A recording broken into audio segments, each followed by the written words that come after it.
Embrace embarrassment. To be cringe is to be free. Let's check it out. So there's an interview with Austin Butler on Subway Takes where he says this. Somebody very close to me. I was at a party once and I was dancing and they said embarrassment is an underexplored emotion. Go out there and make a fool of yourself.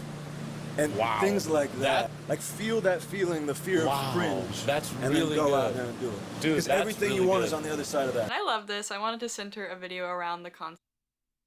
Everything you want is on the other side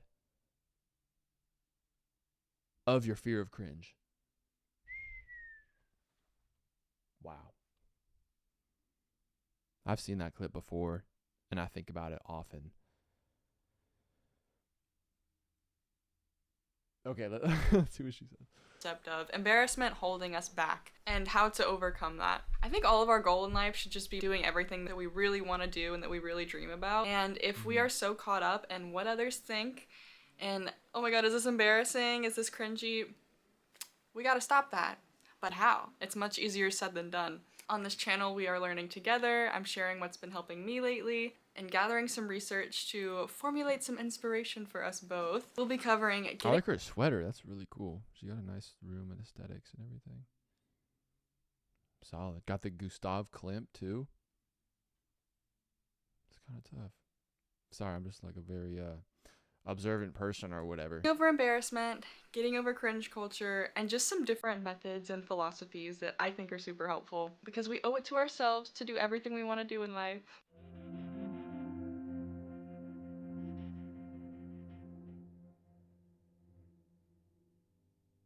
Learning to laugh. Just look at life with more playful. My audio's tripping right now. What the hell? Learning to laugh. Just look at life with more playful eyes. Don't be serious. Seriousness becomes like a blindness. Don't pretend to be a thinker, a philosopher. Just simply be a human being. The whole world is showering its joy on you in so many ways, but you are too serious. You cannot open your heart. I'm not sure why society tells us that at a certain age we have to be so serious and so adult. I guess it's professionalism, capitalism. You can't exactly go into the workplace and be like yelling and stuff. But it goes beyond the workplace, right? Like, we're in a nonchalant epidemic. Everyone wants to be cool, everyone wants to be mysterious, and it's like, of course we shouldn't be acting like screaming children, but I think we can learn a lot from kids, okay? Because they have no sense of embarrassment, like... That's so real, though. Like, every time I go out in public or I'm just somewhere in, like, a social setting, I get this feeling because I act the same way, or I feel compelled to act the same way. Like everyone is just acting cool, or everyone's like trying to just like, you know what I mean? Like just like act like, you know? And then here I am also trying to act cool, but then I'm aware of it. And so I feel like a dumbass for doing that. And I get mad at myself for doing that. And then when I'm not doing, when I'm not doing that, I feel more free and like loose, and it just feels so much better. You know, so that's so real. They will just ask you a crazy question with zero hesitancy. They're always just looking for a way to have fun. At a certain age, this way of behavior became childish. We went from never worrying about perception to this hyper focus on it. I think there are two kinds of embarrassment. There's the involuntary embarrassment when something happens accidentally and it's embarrassing, but it was an accident, so you can't really do anything about it. It's not your control. You trip in front of a group of people, or your brain malfunctions when you're trying to respond to somebody. Hey man, I like your shoes. Oh, you fuck. Yo, I saw this on social media. Yo, I've seen this before. It's so funny. Yo, this happened to me yesterday. So the first day of school back for the spring semester started yesterday. And so, you know, I'm saying like hi to people and stuff that I've seen or had like previous classes with or whatever. And this one guy, I see him and I'm like, yo, like, what's up? And we're like some like small talk. And I'm like, yo, what are you engineering in? I meant to ask him, what are you majoring in? But I said, yo, what are you engineering in? And he was like, I was like, oh, and then I like corrected myself and everything. But I was like, yo, I felt like how this guy felt. I used to be so socially anxious. I would replay these interactions where I was awkward over and over. I think it Me is too. I replayed that so many times. I was replaying that periodically throughout my day yesterday. I was like, God damn, that's so fucking embarrassing. And then I eventually had the thought like, yo, why the fuck am I tripping so much off of this? And then it finally went away. But like, for real. At a certain point, I had so many awkward or embarrassing experiences that you kind of just learn to laugh at them because you can't control the past. My first therapy session, which was to help with my overthinking, this is like therapy 101, so you might know this already, but she gave me this chart that says, in your control and out of your control. In my control, my words, my mindset, how I speak to myself. Out of my control, past mistakes, the outcome of my efforts. Having this in my brain, really training my brain to say past mistakes. I like this little diagram right here. Past mistakes, other people's boundaries, what other people think of me. This is nice. I'll move on from failure with the boundaries I set. What I give my energy to. My mindset, my words, being present in this moment. I like that. The outcome of my efforts.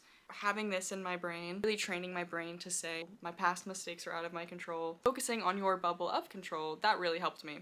And I also just realized that embarrassing stories are actually kind of a fun way to bond with. One more thing, I'm sorry, and then I'll keep it all video related. Does she actually play these? Or is she a poser? That's kind of tough. These I'm just saying. stories, they're horrible when you're going through them, but when you look back, it's funny. I've started to love. I don't think she's a poser. That's really fucking cool. Telling embarrassing stories because it makes other people feel comfortable. You know, it shows that you just don't take yourself too seriously. Life is funny, you know, embarrassing things happen to everybody. But on to the main part of the video. What about this fear of embarrassment that's holding us back? You know, you want to ask someone out, but you fear rejection. You want to join a band and pursue a singing career, but you don't want to be made fun of. You want to dress a certain way, but it's this, what if it's cringy, that hesitation.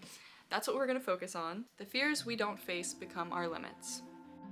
So when we fear embarrassment, we definitely experience anxiety and nervousness. My graduation speaker told a really interesting story about how you can actually train your brain to transform nervousness into excitement. Anxiety and excitement share very similar physiological arousal profiles, elevated heart rate, heightened arousal, but the only difference is the valence, which is the emotional goodness or badness of an experience. Anxiety tends towards negative valuation, threat, while excitement tends towards positive valuation, opportunity.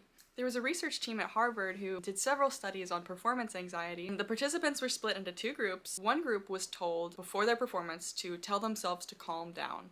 And then the other group, before their performance, was told to tell themselves to get excited. So they had affirmations such as, I am excited, or get excited. The group who tells themselves to get excited actually performs better than the group who tells themselves to calm down. So the next time you're feeling anxious or nervous, try to tap into that energy of adopting an opportunity mindset as opposed to a threat mindset. So that works. Yeah, it really does. Let's see.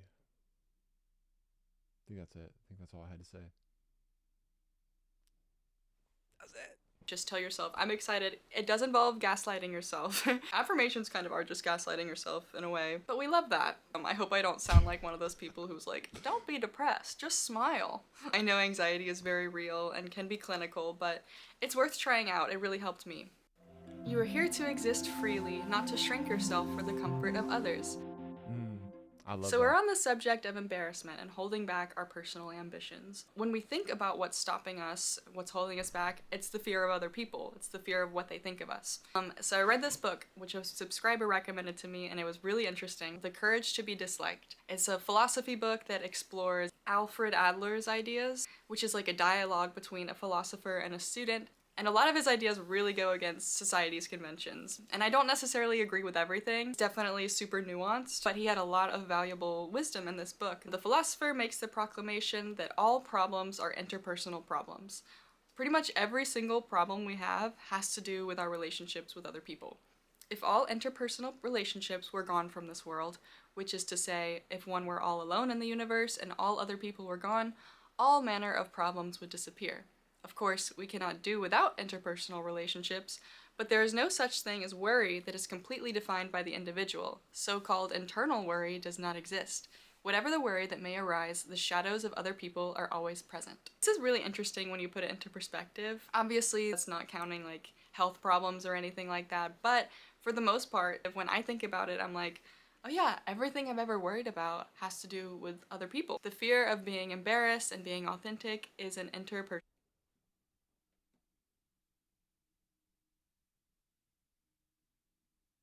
That's interesting. Everything she's ever worried about had to do with other people. I wonder if it's the same for me. I've worried about my health a lot in the past. Most of my worries, though, have to do with people, though. Like, pretty much all of them. That's interesting. Yeah, that's weird. Like, worried about other people or concerned about their opinion of you or how you're appearing to them and stuff like that. That's really interesting. Problem. So I did a journaling exercise after this where I was like, okay, if I was in a world where I didn't have to worry about I love journaling. other people, or that I knew whatever I did would be accepted, what would I do? What's my dream? So write it down. I haven't journaled in a while, though. The last time I journaled was like a month ago, maybe. I was on a hike in the foothills, I think. And I was laying down on a tree and journaled. Was it the last time? I think so. Anyway, I love journaling though. It's so helpful and beneficial for you and like getting to know yourself and see your thoughts with more clarity. I fucking love it. What would you do if you weren't afraid? And really just hold on to that vision. Now, obviously, it's impossible to live without other people, and we need community. That's one of the key principles of this book is community feeling is what guides us. But I think sometimes we have a narrow image in our heads about what community is. Maybe it's a small community in your hometown, it's just your school. And a lot of times, because we want to make these small communities happy, we shrink parts of ourselves. Listen to the voice of a larger community. Adler actually has a larger sense of community in mind, and he defines community feeling as the sense of belonging and contributing to something larger than oneself. It's the feeling that your life has meaning when you contribute to the welfare of others and society, rather than focusing on personal superiority or competition. It's actually not limited to human society. It's about feeling connected to the world as a whole, which includes nature, animals, and even inanimate objects. From this perspective, contributing to the world doesn't just take place within small groups. It's living in harmony with your environment, respecting animals, and caring for the spaces and objects around you. So happiness and a sense of purpose comes from this broader interconnectedness, not just from immediate social circles. Suppose that you, as a student, regarded the community that is school as absolute. In other words, school is everything to you. Your I exists because of school, but naturally, there will be occasions within that community when you run into adversity. When that happens, if you are thinking of school as being everything to you, you end up without a sense of belonging to anything. And then, you will escape within a smaller community, such as your home. You will shut yourself in. What I would like you to focus on here, though, is that there is a more separate community, and moreover, there is a larger community. Once you see how big the world is, you will see that all the hardship you went through in school was a storm in a teacup. The moment you leave the teacup, that raging storm will be gone, and a gentle breeze will greet you in its place. When I was originally writing this— Oh, I'm sorry, I keep yawning. School has me so tired. It just started. Give me a break, okay? Give me a break. Script. Before I even read this book, I immediately thought about how solo traveling and leaving my immediate circle really broadened my perspective and filled me with so much confidence that I did not know that I had. You know, I was able to let go of— Yo, I can't wait to have money and travel the world. I'm going everywhere. Are you kidding me? I haven't even been out of the state I live in, which is California, which is a pretty cool state, but I want to get the fuck out of here and explore the world. I'm jealous. so many fears. I was making plans with strangers and doing bold things that I've never done and didn't really fear embarrassment. Like once I realized that That would be so interesting though, because going to a new place, whatever identity you have built around those that you're familiar with, that drops. And yeah, like what the fuck? Like that's so interesting. That's really interesting.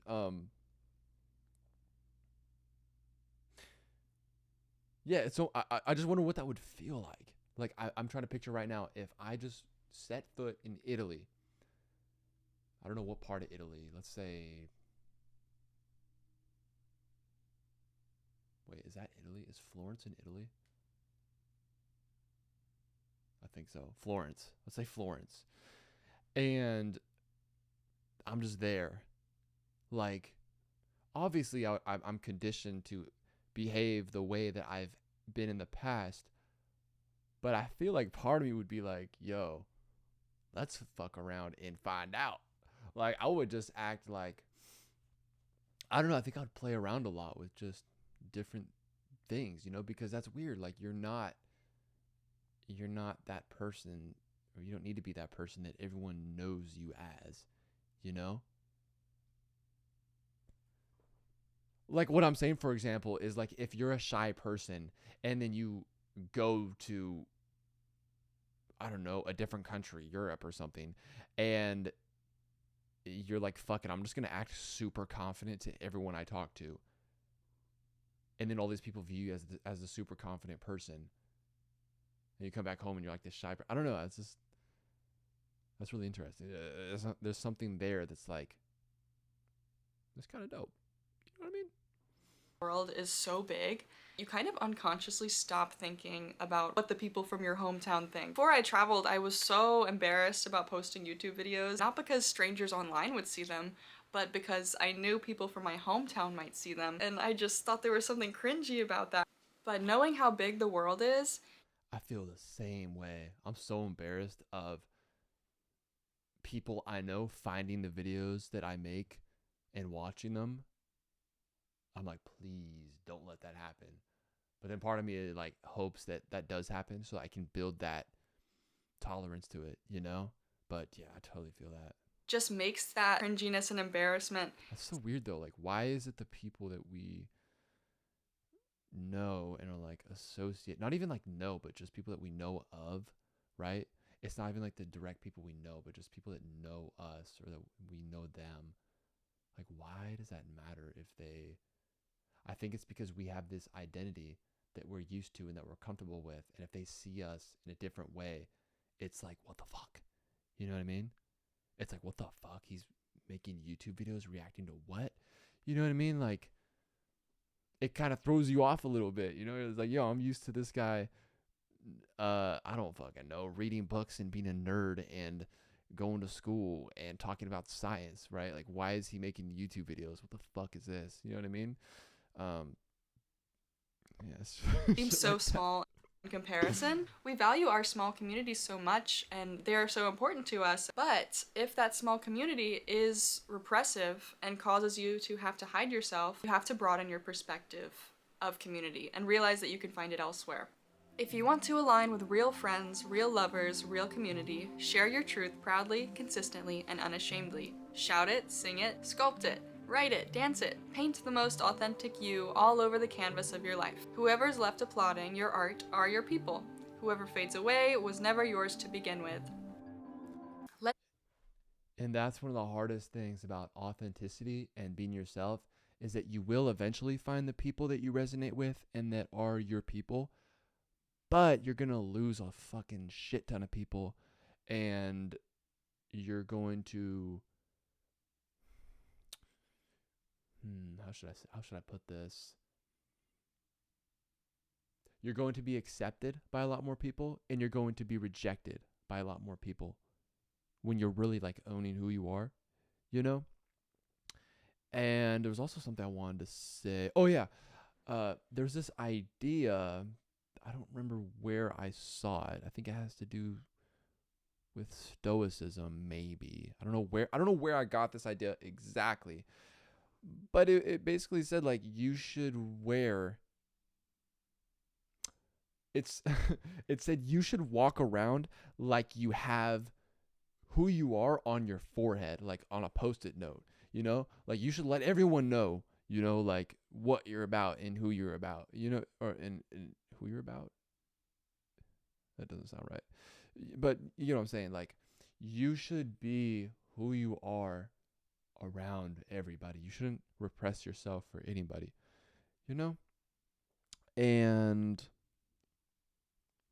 also reminds me of a Kurt Cobain quote where he says, I'd rather everyone hate me for who I am than love me for who I am not. That stuck with me, that quote. Because it's true. Like, do we really want to be around people that don't even know who the real us is? No, because that's going to feel lonely.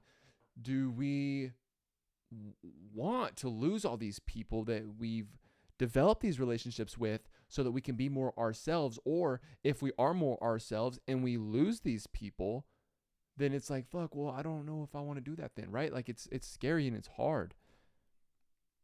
You know, a lot of these things are so hard to do.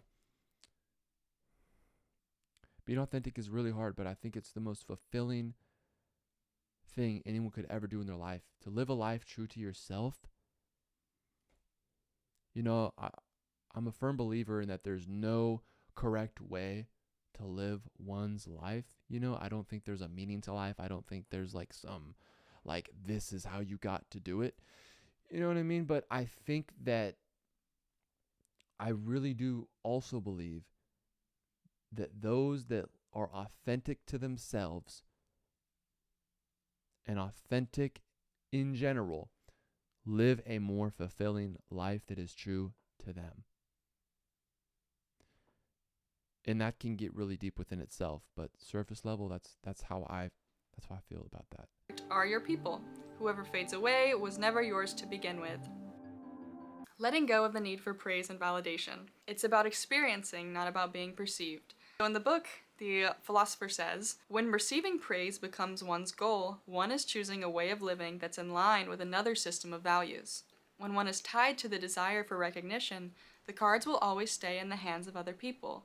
Does one entrust the cards of life to another person or hold on to them oneself? This is a tough one because I can't imagine my life if I didn't have some people supporting me by my side. But often in that beginning phase of becoming more authentic or maybe pursuing a creative path, people aren't gonna get it. You have to have a really strong foundation of self and do the journaling, do the meditation, the work to have that self-love and trust. Trust in the universe, whatever you want to call it. The courage to move forward, the courage to Yeah, because no one is you, so no one is going to understand your vision the way you do, you know? But what's so hard about that is that we're human beings and we want to be accepted by others. And so when we're doing something like, say, we want to be a musician or an artist or whatever it may be, YouTuber, and everyone around us is like, hey, like, you know, you shouldn't be doing this. This is stupid. It's a waste of your time. But we feel different, you know? Our opinion is the only one that matters. And it's just so hard to not care about other people's input because we're social creatures and we not need validation, but it feels bad when others don't accept us, you know? Yeah, it's just a really weird thing. Even making these videos, like I've made a couple and it just feels like a really weird thing, you know? I love doing it, but I feel like people I know are probably looking at them like, what the hell is he doing? You know? But then sometimes I'll get a comment from a stranger on a video and they'll be like, hey, like, this was cool, like, or they'll comment something and I'm like, that's kind of cool, you know? And it kind of makes me feel like I can keep going, even though I already in my head, I'm like, I don't care. I'm going to keep going regardless. It's nice to hear that from other people and like for other people to support it, You know, it's hard when people don't support it, right? And I do have friends that support it and stuff like that, but I feel like that I also have some that, you know, are very disinterested in it, which is okay. You know, it's just how can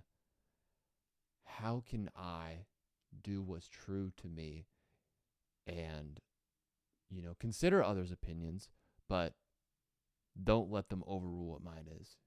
You know, like people may say, okay, well, think about this, and then I'll think about that, and then I'll refer to my opinion and see if it changes. And if not, then nothing happens. You know, maybe it will change, and it does change sometimes, you know. But yeah. Be authentic is not going to come from other people. It has to come from within. Heard a lot of successful people say, you know, that the people in their communities made fun of them until they were accomplished. Once they accomplished their dreams, people switched up and were like, I always knew you could do it. One of my favorite creators, Heinz, talks about how creating content or whatever it is that you're putting out there is like climbing cringe mountain. And I love that. You have to get past the cringe because everything you dream of is on the other side of that. If you don't feel like you're literally crawling out of your skin when you're posting that painting, that song, that poem, like how much of you is really in there? If it's comfortable, it's probably not mountain moving for other people. Whatever you grew up afraid for is directly connected to what you're good at and what your purpose is in. The more you fear something, the more That girl had the most soothing voice ever. Holy shit, I almost fell asleep. That's so real though. Like we have so much inside of us that we need to express and get out, you know? And if we just keep all of that inside and never express it, then it's just going to kind of pile up, you know? And we're not going to feel good about it. But then she brought up another interesting point. She said that, you know, if you're not crawling out of your skin, because it's also scary as shit posting videos and posting your music or your art or poems, whatever it may be. And it's scary, but it's worth it because you're expressing yourself and you're being true to yourself. You know, I think that everyone has this value, whether we're aware of it or not. People might disagree with this, but I feel like everybody values authenticity. Even if you don't like it and don't agree with someone, if someone's being authentic, I think deep in the subconscious of all human beings' minds, I think that everyone values that and admires that in other people. I really do. I just feel like I see it a lot. And I personally feel that way, even if I don't agree with someone, but I feel like they're being authentic. I'm like, yo, that's dope, you know? Because it's one of the hardest fucking things to do in life is to be authentic to yourself, which is why it's so fulfilling and why the other side of that is so green, you know? important it is. I feel like I say, you know, everything I say, I'm like, you know, and then I just like play it.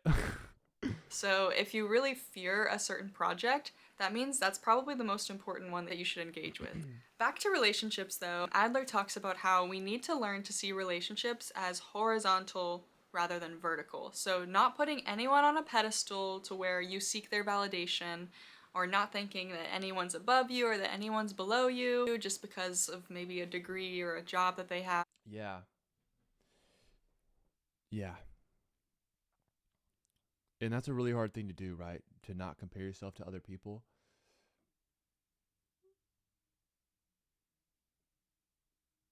I sometimes fall into the place of not putting people above me, but sometimes I'll put people below me. And that's really embarrassing to admit. I don't do it like consciously. It's sort of a subconscious thing, but I'll be like, this person is not as good at me at this, or this person is less skilled at this, or this person is, or this person's better, or whatever, you know, there's like a flip side to it, right? And it sounds worse when you put yourself above people. That's always a gross thing. And I hate it when I end up in that place. But I guess where I'm trying to go with that is that, yeah, that's like a really sneaky thing that also happens. And it's comparing yourself nonetheless. You know, if you feel like you need to put yourself above somebody else,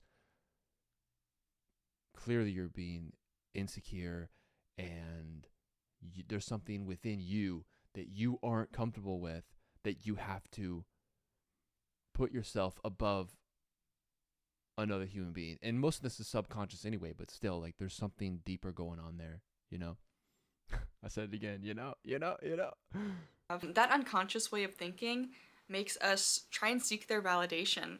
But we have to envision all of our relationships as equal, and this has been really helping me, that I'm not doing things just to impress other people, but doing them for my own happiness. That's a good exercise. Stephanie Tyler writes about our need for approval in a Substack article called "Embrace Your Cringe and Let It Set You Free." Likability is usually a mask, a negotiation between clarity and safety that we've been taught to perform since childhood. We learn early that fitting in is often just a long-form apology for who you are, yet somewhere along the way, this becomes our default mode of being. Growing up high-functioning or socially aware makes you hyper-attuned to other people's expectations. You learned early to read rooms, you became fluent in micro-expressions that signal approval or withdrawal. You developed an almost supernatural ability to modulate your intensity, your opinions, your very presence to match what others could tolerate. You developed an internal algorithm that constantly calculates what version of myself will be most palatable here. How can I package this truth so it doesn't threaten anyone's comfort? But over time, Oh my God, sorry. I wanted her to finish, but I can't. Oh my God, this is so good. Holy shit. Oh my God, who wrote this? Wow. This is so relatable. ability becomes resentment and disguise. Because if you're always understood, you're probably not saying much. If you're always understood, you're probably not saying much.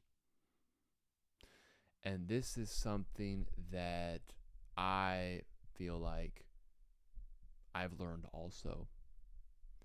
And this just goes with, again, being authentic, you know? If you're speaking your mind, your friends should be disagreeing with you sometimes. You should get into, what the hell is this? I don't know what that was. You should be, oh, I lost my train of thought. What was I saying? Yeah. You should be disagreeing with family and friends and your partner and whatever. Like, you should be. And if you're never arguing, or, you know, I used to always think to, like, oh, like, yeah, like, you know, I shouldn't argue, you know, I should keep things cordial. No, I shouldn't. Not that I'm like looking to, like, I'm not looking to fight people. I don't have black Air Force energy. You know what I'm saying? Like, I'm not like looking for trouble, you know? It's just like, yo, I'm going to be honest, and I'm going to, like, say my opinion, how I feel about things, you know? Doesn't matter what it is. Like, I need to express how I feel, you know? Excuse me. And I think it was Emma Watson. Yeah, it was Emma Watson. I saw her in an interview recently with Jay Shetty on his podcast. She was talking about relationships and how she views them, and it was really beautiful. She said something like, you know, relationships are essentially they're built on trust, like the deeper relationships, but there's something always going on, which is really hard. And there's always like a risk-taking thing going on in relationships. You share more of yourself, and then you share more, and you share more, and you kind of hope that not that they accept you. I can't remember how she put it, but you're being vulnerable, and you keep showing this person more and more of you. And it's scary. It's risky, because any one of these steps, they could decide, oh, you know what? I don't want to, you know, talk to this person anymore. Or same for you. You might decide, you know what? This person may be someone I should dial back and not hang around so much, you know? So there's two different things going on there, but yeah, I just think that quote is spitting, and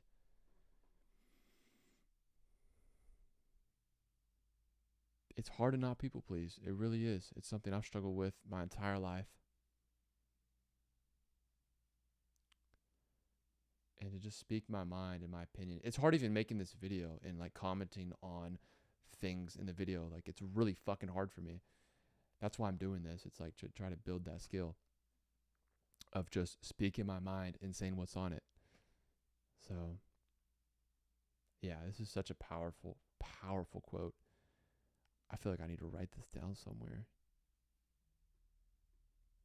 And the more you perform agreeableness, the more you resent the audience demanding the performance. This makes me think of the phenomenon of like having imaginary arguments in the shower. If we have an interaction and then later in the day, we're like, oh, I wish I stood up for myself, or oh, I wish I spoke up when I know. That happened to me in biology class today. There was a question asked by the teacher and no one said anything for about 15 seconds. It was dead silent. I had the answer. And I don't know, I guess I was just embarrassed to say it out loud. And then someone else said it. And it just felt bad. You know, that's also something that I'm looking at this book right here. That's also something that Ralph Emerson talks about in the self-reliance essay, which is like, you have this intrinsic desire to speak about what is true to you. And we shut down that voice. And then we become lonely and isolated and disgusted, whether consciously or subconsciously, because we didn't speak our truth, you know. And yeah, that literally happened to me earlier today, and it felt bad because I didn't express myself, you know. And I guess I'm just kind of sensitive to that. A lot about that subject. To me, looking back and realizing that I wasn't being authentic is starting to become more embarrassing and more cringeworthy than whatever embarrassment might come from being misperceived. Stephanie continues, the shift begins in small moments, micro misunderstandings that accumulate into something larger. Someone thinks you're arrogant for being certain about something you've studied deeply. Someone calls you cold for setting a boundary that protects your energy. A silence settles over the room after you say something direct instead of wrapping it in qualifiers and apologies. These moments feel uncomfortable initially, but something interesting happens. Your body starts telling you, before your brain does, that peace exists where performance used to live. Each time you choose authenticity over accommodation, you're rewiring your stress responses. The nervous system learns that social disapproval isn't an existential threat. The accumulation of these micro-dissonances becomes a deeper signal. You're coming home to yourself. The person who needs everyone to understand them is fundamentally different from the person who has learned to trust their own understanding. Truth. Letting go of our judgments and watching what we consume. This one is This is such a fun video. I love how she edited it. Especially important right now. Be careful about what you choose to feed your mind. We have this power, and it determines how we experience life.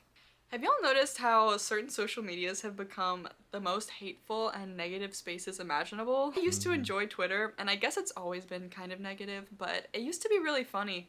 And now every time I go on there, it's genuinely the most hate-filled, negative energy I've ever seen. Yes, Twitter, not X. I will never listen to you, Elon Musk. When we're infiltrated with this judgmental content, we begin to not only judge more, but judge ourselves more. It is that damn phone. It's putting us in an extremely unnatural state where we think everyone's watching us. I've totally noticed this within myself.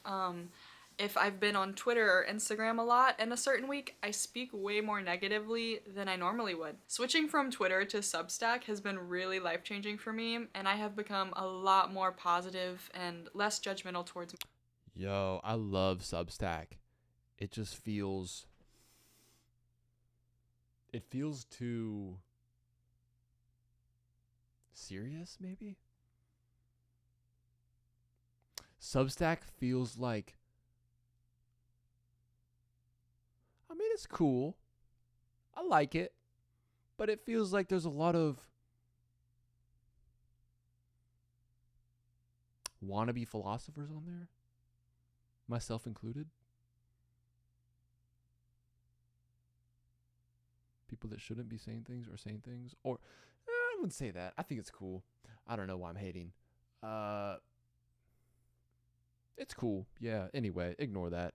Myself. And yes, there's a lot of corny content on there, but hey, I think like the sweet corny stuff is just much better for the soul. I don't want to I agree. entirely give up Instagram or TikTok because there's some funny stuff on there, but periodically I'll delete them if they start to become too negative. Too much time on social media is contributing to fear of embarrassment or fear of being cringy. This week I've replaced my doom scrolling with Substack and Pinterest, and my brain just feels so much better. Like, I'm way less concerned about what other people think of me and way more creatively inspired to write or make art. Social medias give us the sense that everyone's watching us and preying on our downfall, and it's like, really no one cares.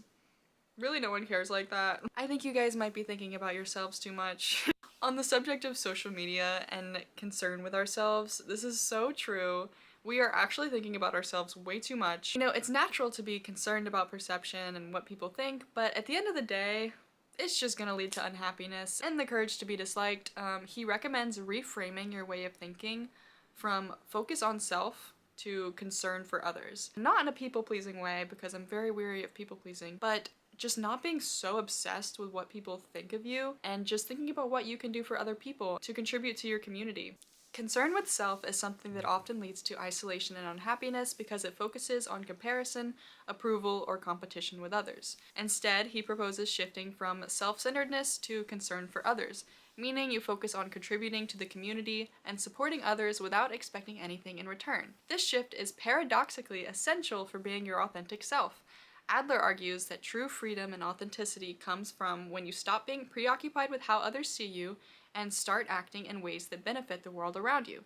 By prioritizing contribution over approval, you express your individuality naturally, rather than being trapped in a cycle of seeking validation or trying to assert superiority.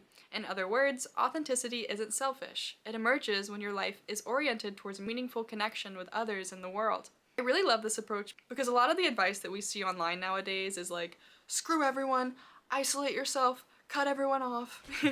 And it's very true that we should cut off people who are toxic, and I'm very weary of people pleasing, but we have to have a balance where we prioritize ourselves and our boundaries, but aren't so concerned and consumed with ourselves. But yeah, that kind of mindset is what leads to anxiety, fear of embarrassment. We think that because I'm so concerned with myself, other people are concerned about me and watching me. Once we accept that our big Yeah, we project that, our fear, onto others and assume that everyone is watching us. Nobody is, though. Nobody's watching us. Nobody.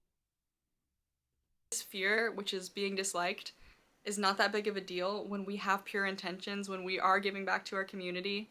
There's no reason to care about being disliked, or being embarrassed, or being cringy. Like I said, it really requires practice and a strong sense of self. Stephanie Tyler continues to write, "When you stop translating your truth for other people's comfort, you don't become harder to understand. You become impossible to misinterpret by anyone who is actually listening." And those Yo, who is this Stephanie woman?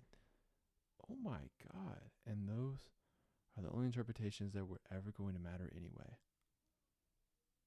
When you stop translating your truth for other people's comfort, you don't become harder to understand. You become impossible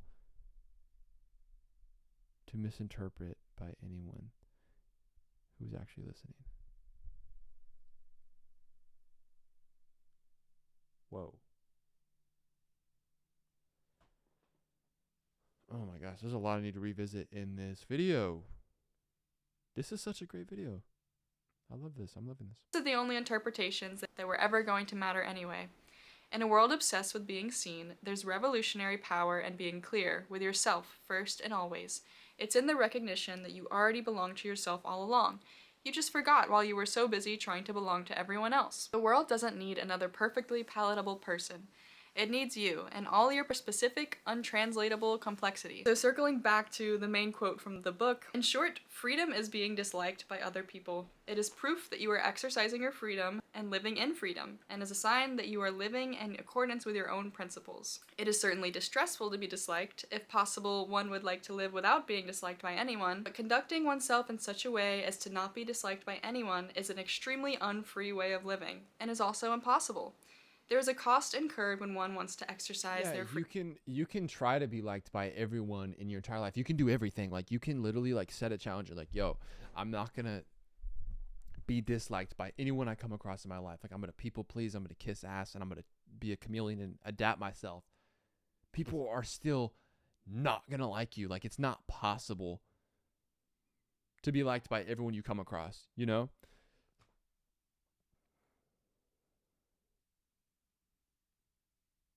And then I'm a hypocrite because I say these things and I worry about what other people think of me, and I worry about the opinions of others, and I succumb to it again and again and again.